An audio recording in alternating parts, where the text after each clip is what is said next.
Olá, meus queridos.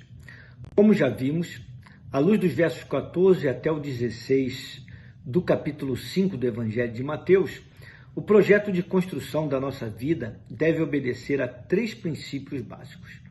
O primeiro princípio é o seguinte: devemos pensar grande, mas começar pequeno. A ideia é que as nossas vidas sirvam de base para a edificação de toda uma sociedade, mas devemos começar fazendo o dever de casa. Devemos começar por nós mesmos, passando por nossas famílias e daí então para o restante dos nossos relacionamentos. Lembro-me das palavras do Senhor Jesus, registradas no verso 26 do capítulo 16 deste mesmo Evangelho de Mateus, onde está escrito, abro aspas, de que adianta ao homem ganhar o mundo inteiro e perder a sua própria alma? Perguntou o Senhor Jesus Cristo. Fecho aspas. É um grande engano querer transformar o mundo à nossa volta se fracassarmos pessoalmente ou se fracassarmos na própria família.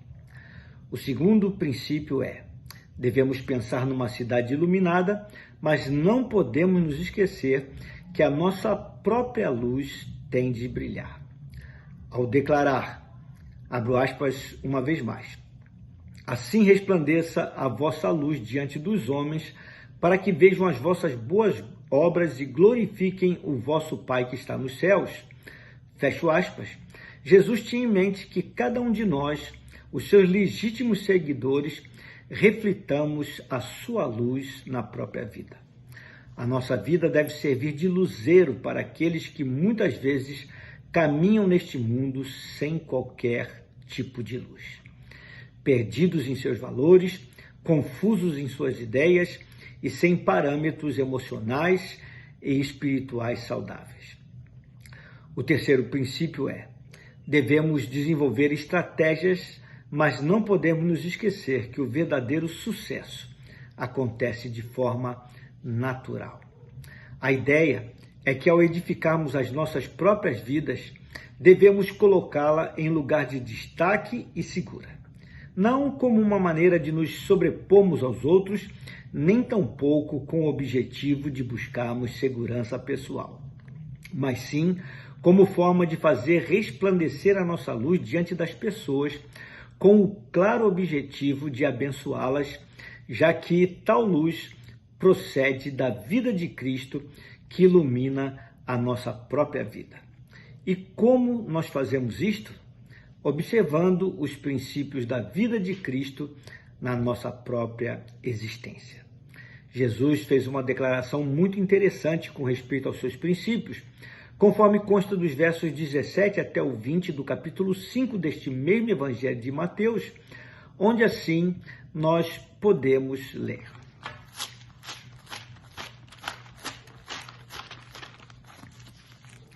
Não cuideis que vim destruir a lei ou os profetas. Não vim cancelar, mas cumprir.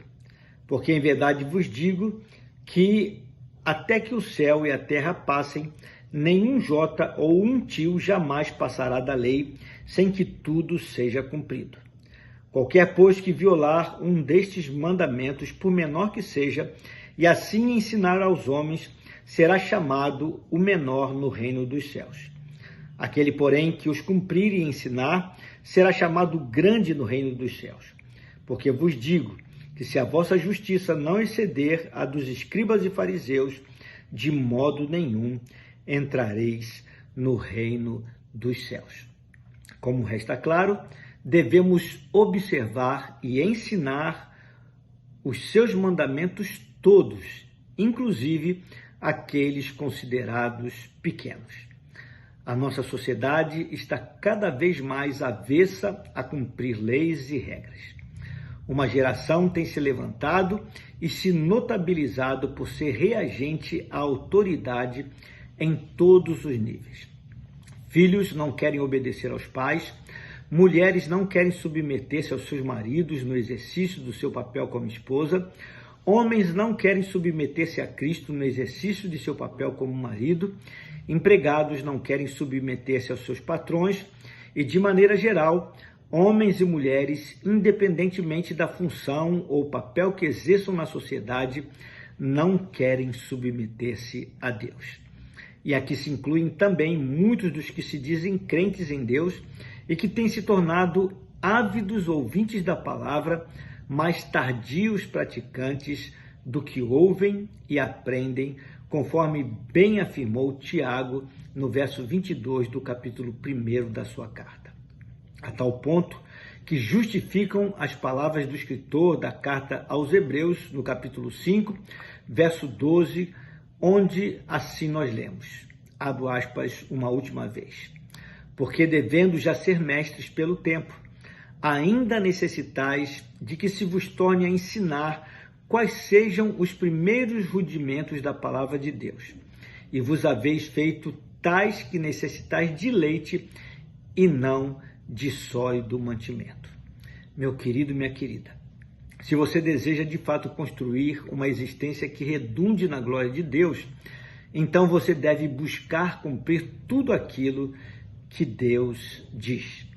Se nós o amarmos e amarmos os seus mandamentos, esses mandamentos não nos parecerão pesados.